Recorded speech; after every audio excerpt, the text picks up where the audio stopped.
Hey guys, Dylan here, and today we are doing a Sonic discussion. Today's Sonic discussion is going to be on Dr. Starline and what I think of him so far in the IDW comics. I wrote this up on Twitter, so I'm going to be reading my thoughts from my tweets. Okay, gonna rant about Dr. Starline. I have been keeping up with IDW comics and I still read every issue that comes out. And the character that I have been especially interested in is Dr. Starline. Here's an image of him right there in case you don't know who he is. When Dr. Starline was introduced, he had one tool that set him apart from the other Sonic bad guys, and that tool was the Warp Topaz. The Topaz allowed him to open and manipulate portals. His backstory made him an expert with it and explained why only he could use it. And I think that's interesting world building. It doesn't feel like an ass pull. It feels like it's something that actually is native to that universe, and it feels like it's believable. It doesn't feel like it's just a reason for him to have a power. I think that's the main thing you want to do, is make it seem like it belongs in the narrative. So when Sonic blew it up in issue 29, I was interested to see what Ian could do with this character now since his one tool had been destroyed. And Super Sonic and Super Silver ended up destroying it to cure the Zombots. I was not shocked when the answer was fuck it, just give him all the powers. Let me explain. In Bad Guys number 1, we see him use his Electro Spurs. He never had used or even hinted at having this type of tech before to this point.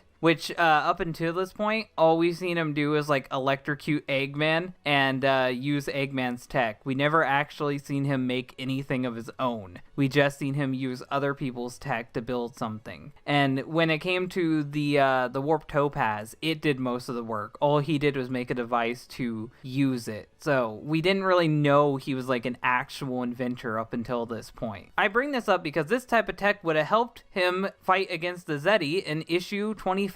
Ian excuses this by having him robotically say that this is his first time testing them. This is a lazy way to give a bland character a new ability. And that's actually what he says. He just says, not the most ideal way to field test these. So he just made them up on the spot. He's just trying them out on the spot because fuck you. No further explanation. You don't get to see him make them. You don't get to see him experiment with them. He just has them. Deal with it. But that's not the only new power Starline would get in this spin-off series. Also in issue 1, we see Starline can hypnotize people. Some would have told me that this was hinted at in his first appearance when he tries to make Mr. Tinker go back to being Eggman again. We see right here that he's hypnotizing that warden of the prison. My response to that would be, did we read the same book? In issue 11, we see him strap Tinker to a bed that has Eggman goggles attached to a machine. This machine is what's being used to try to bring him back to his old self, but all it does is electrocute him,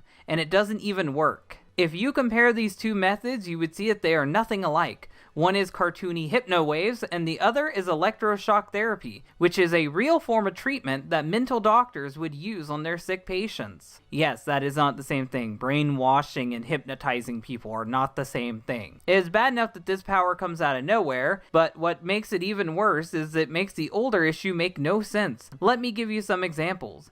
In Bad Guys number 1, Starline tells Zavok that he can only manipulate weaker-minded people, as an excuse to why he didn't use it before. So he can't control Zavok. But why didn't he try to control Silver back in issue 14? Silver has a long history of being manipulated. Surely, going by what Starline said, he should be able to control him easily. Yet he didn't, because Ian Flynn didn't think of that ability yet, so he didn't think to use it. Or better yet, why the fuck didn't he control Zaz, Zomo, or even Xena? You could say that he was ambushed and was trying to rely on the cacophonic conch to subdue the Zeti, but my response would be, why did he invite them all when he could have just invited one and mind-controlled them? He doesn't need all the Zeti. Are you telling me that a man who is meant to be on par with Eggman and is known for thinking everything through couldn't realize that he only needed one Zeti to control the Zombots? Or better yet, why does he even need Zombots when he has fucking hypnotism powers and can enslave the whole planet? That was Eggman's whole thing in Sonic Colors, is that he wanted to hypnotize every planet using Hypergo energy. So why wouldn't he just use this technology instead of making Zombots? Zombots are completely irrelevant when it comes to hypnotism. Hypnotism is far better than stupid fucking Zombots. But Ian wasn't done. he probably thought to himself, why give my OC one power when I can give him all the powers? In Bad Guys number 2, Starline makes a gem that gives him super speed, the ability to fly, and super strength, making Starline a one-man army. And by the way, he can just make this gem anytime. He has all the abilities to do this. He can make this gem whenever. If you break it, he can make another one. If you stop him, he can make another one. So he's Sonic, Knuckles, and Tails mixed into one, and you just have to deal with that. And he has hypnotism powers, and he can shoot lightning. So I think that's a little OP.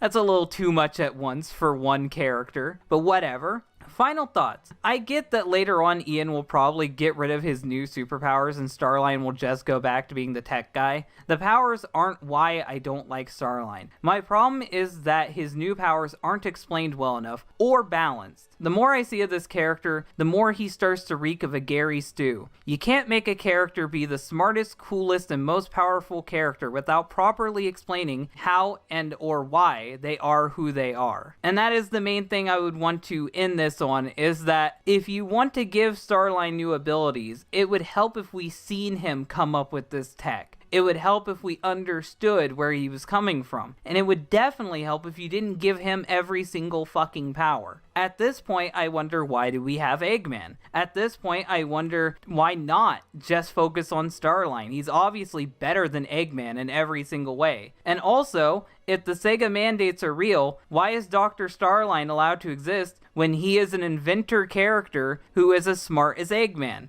That goes against the guidelines that Ian Flynn is insisting is real. Dr. Starline is a contradiction to everything. He's practically a Gary Stu, and he doesn't have to work for anything. He just literally comes up with anything he needs to get him out of any situation that he's stuck in. And we don't even see him come up with this technology. Maybe he'll improve, maybe he won't. I don't know. This has been a Sonic discussion. Hopefully you guys like this video. If you like it, hit the like button. If you really like it, share. And if you want to see more, then subscribe. Thank you guys for watching, and bye. Before the credits roll, I thought I'd give a shout out to my multiple ways of making money. YouTube is slowly starting to sanitize the platform, making it harder for people to make money on edgier content like I do. So I'm reminding you guys that I have a Patreon. The Patreon has plenty of reward tiers, including seeing my podcast early, being able to join my fan Discord, and possibly even getting on the show if I can fit that into the schedule. I have video recommendation tiers that you can try to get into, and if all else fails and my YouTube falls apart, I always have a BitChute account, so remember to check out all these different things in the description below.